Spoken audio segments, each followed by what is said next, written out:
오늘 말씀은 마태복음 27장 32절에서 44절입니다. 마태복음 27장 32절에서 44절 읽습니다. 나가다가 시몬이란 구레네 사람을 만나매 그를 억지로 같이 가게 하여 예수의 십자가를 지웠더라.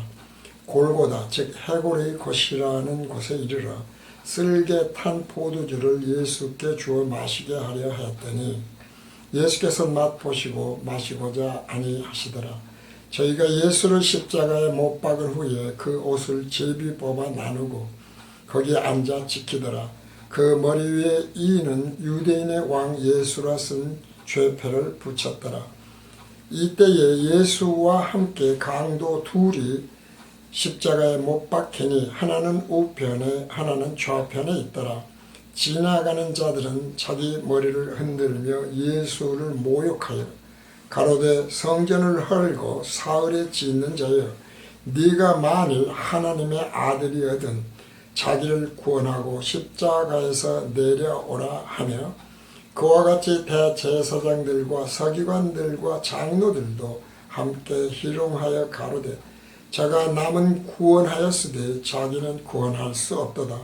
저가 이스라엘의 왕이로다. 지금 십자가에서 내려올지어다. 그러면 우리가 믿겠노라. 제가 하나님을 신뢰하니 하나님이 저를 기뻐하시면 이제 구원하실지라. 제 말이 나는 하나님의 아들이라 하였도다 하며 함께 십자가에 못 박힌 강도들도 이와 같이 욕하더라. 아멘. 오늘은 마태복음 강해 248회째이고요. 예수 그리스도께서 골고다 언덕 십자가에 못 박히심이라는 소제목 두 번째 강해 시간이 되겠습니다.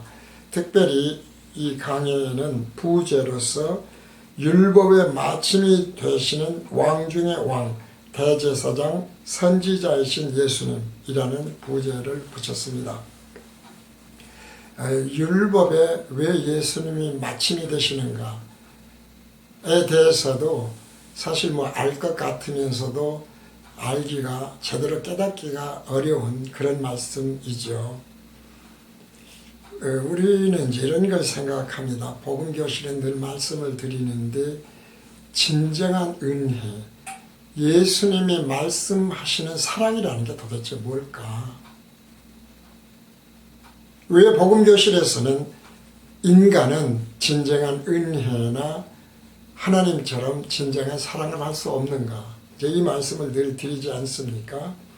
그리고 그 진정한 은혜와 사랑의 핵심에 늘 있는 것이 사실은 예수 그리스도께서 지신 십자가 대속이 있죠. 이게 핵심이에요. 그러니까 성경 전체이기도 해요. 왜 그러냐면은 이 예수 그리스도의 십자가 대속에 의한 온전성이죠. 온전한 죄사함을 얻지 못하면 우리는 절대로 천국이나 영생을 할 수 없어서이거든요. 그러니까 다시 말씀드리지만 복음교실에서는 이 죄사함에 대한 말하자면 말씀을 강의에서 빼는 일이 없어요.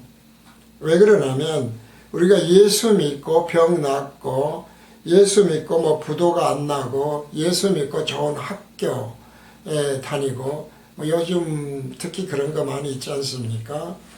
무슨 우리는 하나님의 백성이니까 코로나 같은 거 한 명도 안 걸린다 말이지. 걸린 거 맞나? 근데 실제로는 어때요? 걸렸지 않습니까? 그러니까 걸렸으면은 자기들이 이런 것이 되지 않습니까? 진리의 일관성으로 복음의 일관성으로 걸렸으면 그것은 자기 자신들이 이야기한, 말한, 주장한, 믿는 대로 하나님의 자녀, 하나님의 백성이 아니라는 증거거든요. 근데 그것에 대한 회개를 한 것을 저는 들어본 적이 없어요. 그러니까 그것은 진정한 은혜가 아니라니까요. 사랑이 아니에요. 그냥 그런 것을 통해서 왜 그런다고 해서 예수님이 말씀하셨지 않습니까? 내가 침상을 메고 있었던 그 중풍병자 고쳐주면서 내가 너희로 죄사함을 얻게 하는 권세가 있는 줄을 너희에게 알게 하기 위해서 내가 이 병을 고쳐준다 이 말이죠. 그러니까 그것은 그냥 그 권세를 위해서 보여주시는 것이지, 그러니까 그 신비가 없다는 게 아니에요. 코로나 안 걸릴 수도 있겠죠. 그러나 만약에 하나님의 백성이니까 안 걸렸다고 한다면 걸렸으면 백성이 아니라는 것도 인정하라는 거예요. 그러니까 이런 게 굉장히 중요해요. 그래서 늘 진리, 일관성, 은혜는 싹시 아니다. 대가가 없다. 사랑 역시 마찬가지다. 우리가 무슨 에로스랑 아가페 사랑 등등의 사랑을 얘기합니다만은 사랑도 마찬가지예요. 7번씩 70번이라도 용서해라. 조건이 없다는 거거든요. 우리가 뭘 잘해서, 우리가 기도를 열심히 해서, 우리가 죄에 대해서 회개를 많이 하고 반성을 해서 하나님이 우리의 죄를 사해 주는 게 아니지 않습니까? 그것을 오늘도 다시 한번 강조를 드리지 않을 수가 없어요. 전 시간에 우리가 강의해서 예수님의 예수님의 직분이 있다 이 말이죠. 하나님이 예수라는 이름으로 육체를 입으시고 이제 이 땅에 오셨는데, 그것에 대해서 예수님에게 직분이 있다. 그 직분이 왕이고, 그리고 대제사장이고 선지자다 말이죠. 그런데 그것은 기름 부음을 받은 자들이다. 구약에서 그렇지 않습니까? 왕도 기름 부음 받고요. 그 다음에 선지자도 기름 부음 받고, 그 다음에 제사장들도 기름 부음 받죠. 근데 기름은 뭐라고 그랬습니까? 성령이라고 말씀을 드렸어요. 그래서 이제 강해를 드렸었는데, 오늘 지금 기름 부음 받은 제사장이라고 하는 것을 우리는 늘 말씀드리지만 성경으로 증거하는 게 가장 좋다 그랬어요. 설명은 물론 필요합니다. 그러나 성경으로 입증되지 않은, 증거되지 아니한 것은 사람의 생각일 뿐이다. 이제 이런 말씀을 드립니다. 그리고 그건 역시 일관성이 있어야 된다. 히브리서 8장 1절에서 10절을 읽습니다. 대제사장입니다. 예수님이 기름 부음 받은 대제사장이다. 예수님이 그리스도로 오셨다, 왕으로 오셨다라고 하는, 메시아로 오셨다라고 하는 그 전 시간에 우리가 그 말씀을 드렸어요. 예수님이 성령으로 잉태되었지 않습니까? 네, 그래서 오셨던 분이다 이 말이죠. 자, 대제사장인 것은 성경에서 이렇게 증거를 합니다. 이제 하는 말이 중요한 것은 이러한 대제사장이 우리에게 있는 것이라. 그가 하늘에서 위엄의 보좌 우편에 앉으셨으니 성소와 참 장막에 부리는 자라. 이 장막은 주께서 베푸신 것이요 사람이 한 것이 아니니라. 대제사장마다 예물과 제사 드림을 위하여 세운 자니 이러므로 저도 무슨 드릴 것이 있어야 할지니라. 예수께서 만일 땅에 계셨다면 제사장이 되지 아니하셨을 것이니 이는 율법을 조차 예물을 드리는 제사장이 있습니다. 우리는 이것을 이제 그림자, 예표 이런 말씀을 자꾸 드리지 않습니까? 저희가 섬기는 것은 하늘에 있는 것의 모형과 그림자라. 모세가 장막을 지으려 할 때에 지시하심을 얻은과 같으니 가라사대 삼가 모든 것을 산에서 네게 보이던 본을 조차 지으라 하셨느니라. 그러니까 원형이 있어요. 이건 나중에 우리가 계시록을 생각할 때도 굉장히 중요한 말씀이죠. 그러나 이제 그가 더 아름다운 직분을 얻으셨으니 이는 더 좋은 약속으로 세우신 더 좋은 언약의 중보시라. 저 첫 언약이 무흠하였다면 둘째 것을 요구할 일이 없었으려니와. 우리가 이제 중보자는 오직 예수 그리스도 한 분뿐이라는 말씀도 드렸지 않습니까? 제사장은 하나님과 하나님의 백성 사이에 중보하는 자다 라고 하는 것도 말씀드렸고요. 첫째 것이 무음했다고 한다면 둘째 것이 필요 없었어요. 그러니까 예표와 그림자, 헛것 이런 걸 잘 생각을 해야 됩니다. 원형, 본향 이런 것과 늘 자꾸 생각을 해야 돼요. 저희를 허물하여 일렀으되 주께서 가라사대 볼지어다 날이 이르리니 내가 이스라엘 집과 유다 집으로 새 언약을 세우리라. 신약입니다. 또 주께서 가라사대 내가 저희 열조들의 손을 잡고 애굽 땅에서 인도하여 내던 날에 저희와 세운 언약과 같지 아니하도다. 새 언약은 구약과 같지 않다. 저희는 내 언약 안에 머물러 있지 아니하므로 내가 저희를 돌아보지 아니하였노라. 굉장히 중요하지 않습니까? 왜 기복신앙, 율법신앙, 신비주의신앙, 성경에서 벗어난입니다. 그러니까 안 되는 것인지에 대한 확실한 말씀을 이렇게 기록하고 있죠. 돌아보지 않으셨어요. 그런 자들은 하나님이, 예수님이 돌아보지 않고 심판 때 어떻게 되겠다 그러니까 생명을 얻고 영생을 하는 천국으로 들어가지 않는다. 또 주께서 가라사대 그날 후에 내가 이스라엘 집으로 세울 언약이 이것이니 내 법을 저희 생각에 두고 저희 마음에 이것을 기록하리라. 나는 저에게 하나님이 되고 저희는 내 백성이 되리라. 그러니까 돌판에 새겨진 구약, 율법, 예표적으로 모세에게 주었던 그런 율법이 아닌 예수님이 우리의 마음판에 새겨놓은 복음, 진리죠. 이것만이 진정한 언약이다. 이제 이런 뜻이 되겠습니다.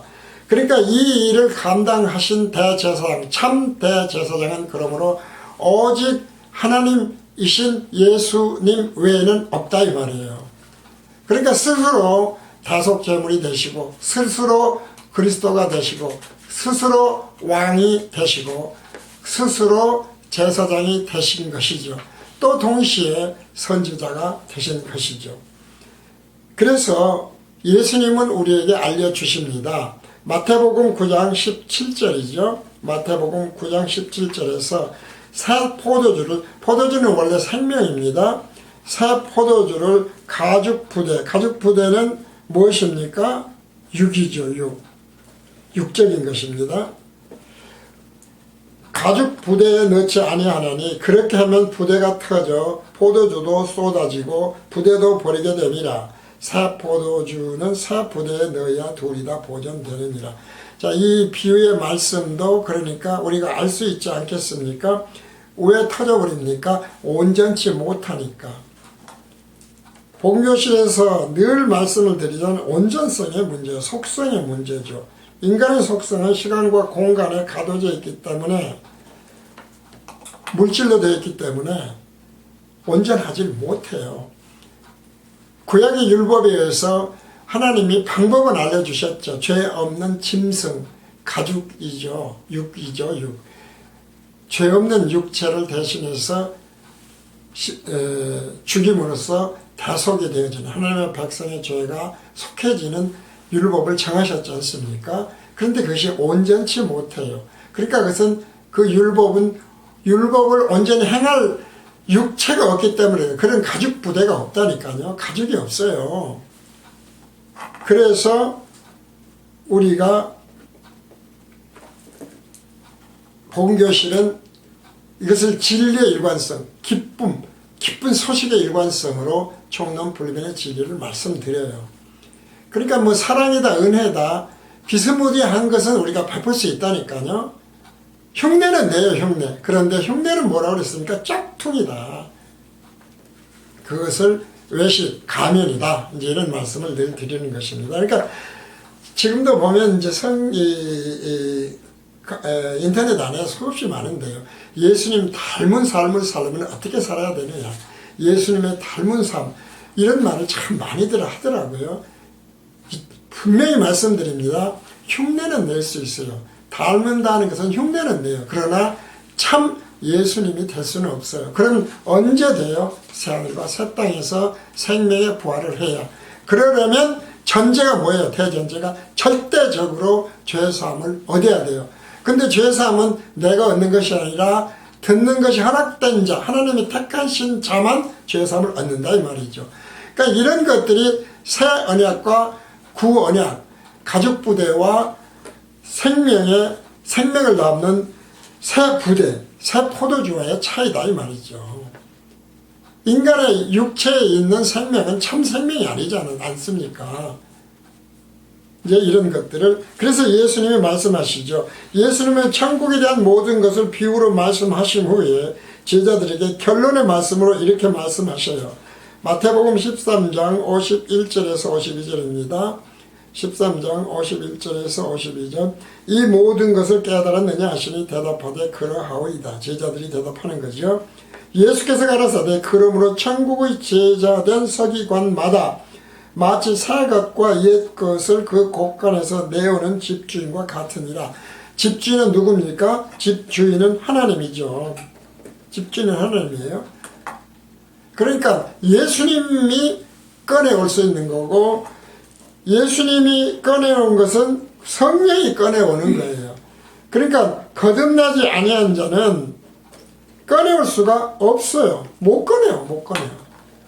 이 말씀을 지금 이렇게 하시는 거예요. 새 것과 옛 것을 구약과 신약, 가죽 부대, 새 포도주의 부대, 이런 말씀을 드리는데, 새 부대라고 하는 것이 어떻게 다른 것인지 성령이 깨닫게 해주시지 않으면 몰라요. 그리고 그러려면 어떻게 돼요? 죄사함을 얻어야 돼요. 죄사함을 얻으려면 어떻게 해야 돼요? 하나님이 택하셔서 듣는 것, 죄사함의 비밀이 듣는 것을 허락하셔야 돼요. 이것이 전부 다 일관성 있는 아주 논리적이라니까요. 세상 지식으로는 논리적이 아니죠, 전혀.